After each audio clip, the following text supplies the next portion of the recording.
Bienvenidos a Milenio Mercados en Perspectiva.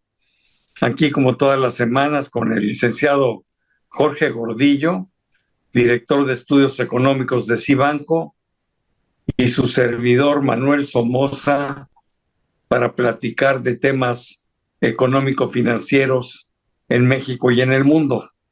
Como platicamos la semana pasada, les vamos a dar una información interesante, y es qué sucedió con los principales índices bursátiles durante todo el 2024. Les adelanto para decir que en general fue un magnífico año para los mercados bursátiles en el mundo, con algunas excepciones, como por ejemplo para México y para Brasil, donde los resultados fueron bastante pobres.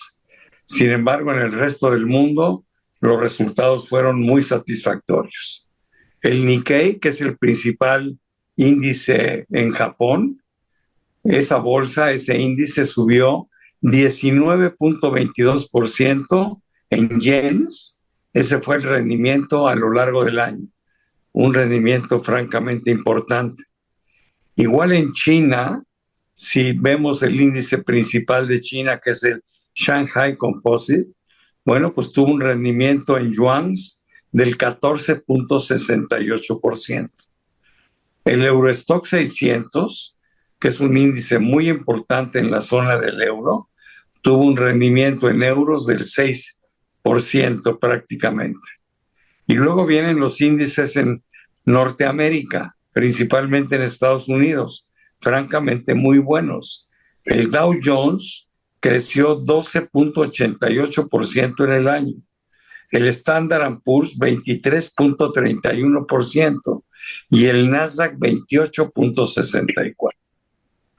La mala noticia estuvo en Brasil y en México, donde en México el IPC, el índice de precios y cotizaciones de la Bolsa Mexicana de Valores, perdió el 13.72%, y en Brasil el Bovespa prácticamente el 10%. Ahora, si hablamos de monedas, bueno, pues el peso también fue perdedor, cerrando finalmente con una depreciación del 22.72% con respecto al dólar, para cerrar en 20.83. El euro también tuvo una depreciación importante contra el dólar del 6.21%. Yo creo que esto fue lo más interesante en términos bursátiles. Ahora bien, yo quisiera pasar a comentar que esto es historia. Lo importante ahora es qué esperamos hacia adelante. Y yo les diría que nosotros seguimos viendo bastante bien, con un optimismo moderado, lo que pueden hacer los mercados bursátiles en el mundo, los mercados accionarios. En Estados Unidos, creo que el Standard & Poor's, si lo tomamos como una bandera, porque es el índice más robusto que existe en la Unión Norteamericana, pues nos puede dar rendimientos que pueden andar alrededor del 12% o 13%. Este sería un magnífico rendimiento, tomando en cuenta que la tasa de interés pues ya va a andar rondando niveles del 4%, sería 3 veces la tasa de interés de lo que darían los bonos en renta fija. O sea que es un magnífico rendimiento. Obvio, no vamos a alcanzar los niveles de 25 y 30% que se alcanzaron en el 2024, pero el 13% es un magnífico rendimiento.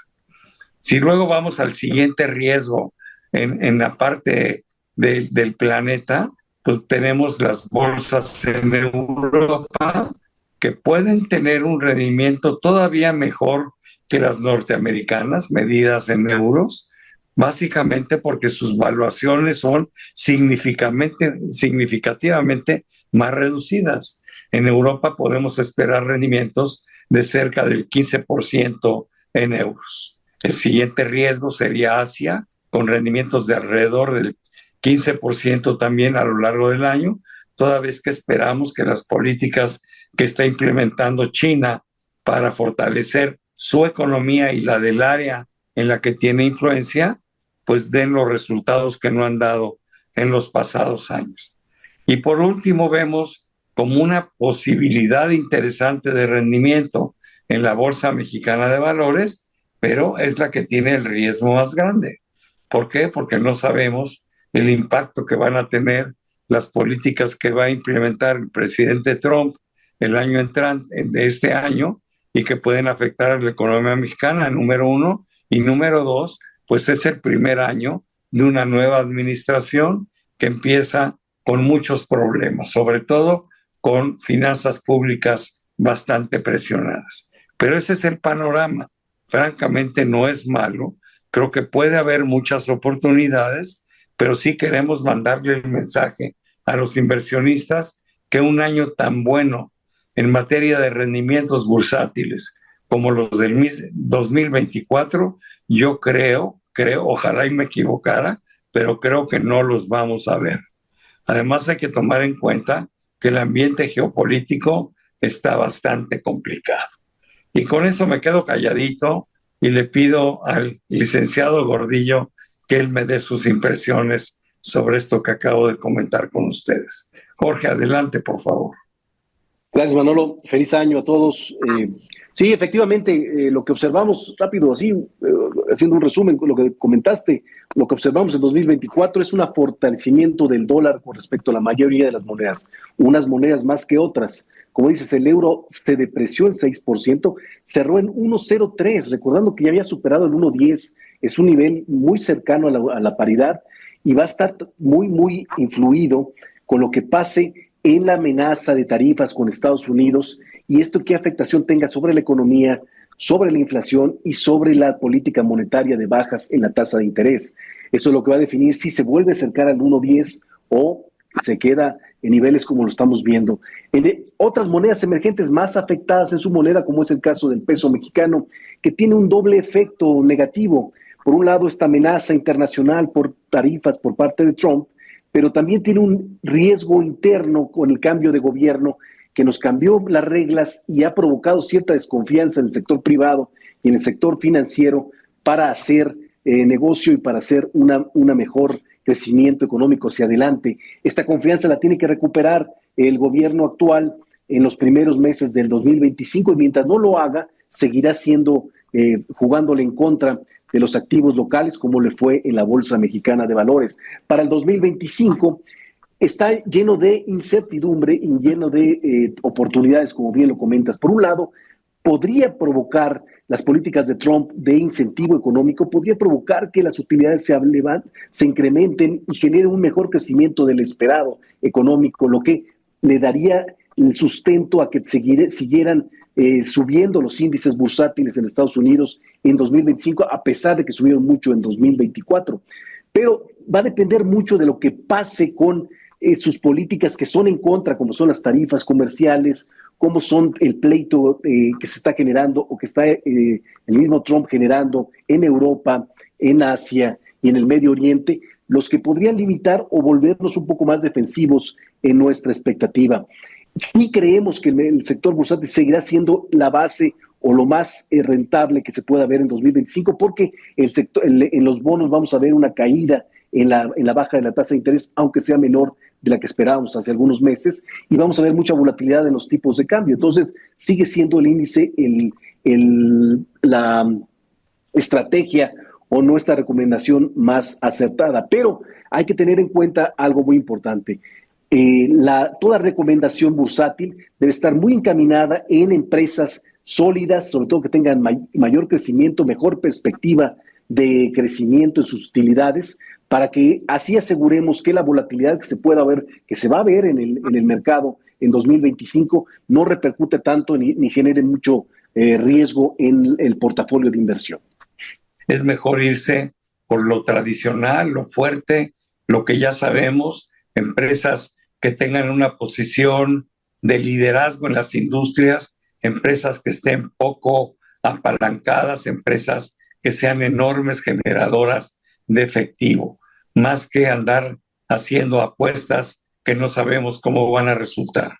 Además, digo, de que yo sigo siendo un optimista moderado sobre los índices, como bien lo dices, también estoy preocupado porque el ambiente geopolítico está muy complicado.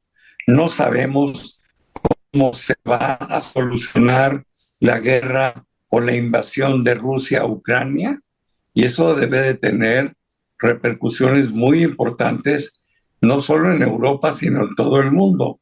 También está pendiente la resolución del tema de la guerra en Medio Oriente, qué es lo que va a suceder entre Israel y los palestinos y los países aledaños como Irak y Siria, etcétera, ¿no? El ambiente geopolítico sigue siendo más complicado. Y también no podemos olvidar la guerra comercial que se está viviendo entre Estados Unidos y China, que tiene que tener repercusiones de carácter mundial, no sé, algunas a favor, otras en contra. En México seguimos teniendo la esperanza y la oportunidad del nearshoring, pero para que esto lo podamos aprovechar hay que hacer inversiones importantes, inversiones en generación de energía eléctrica, abastecimiento de agua, infraestructura necesaria para que las empresas que nos vean como una posibilidad para establecerse aquí, bueno, pues cuenten con lo mínimo necesario.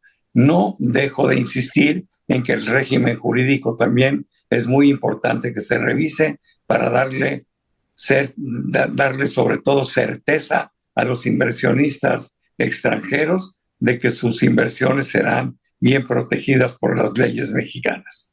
No, como bien dices, es un año muy incierto, pero así normalmente empezamos los años, o sea, porque hay muchos eventos que no tenemos muy claro cuál va a ser el movimiento completo. Sabemos que van a venir, como en la toma de posesión de Trump, como posibles amenazas arancelarias, como dices, un confrontamiento directo entre entre China y Estados Unidos, pero no sabemos exactamente la duración o la contundencia de estos eventos. Entonces, hay que ser flexibles en nuestras decisiones de inversión, hay que apostarle al mercado porque todavía hay muchas oportunidades, pero con flexibilidad para estar en los momentos adecuados, porque vamos a vivir muchos ciclos, mucha volatilidad en el mercado que nos puede asustar o nos puede descolocar en la inversión. No somos pesimistas, simplemente lo anunciamos como algo que es muy probable que se dé y tratar de aprovecharlo a nuestro favor, ¿no? Les agradezco que estén con nosotros semana a semana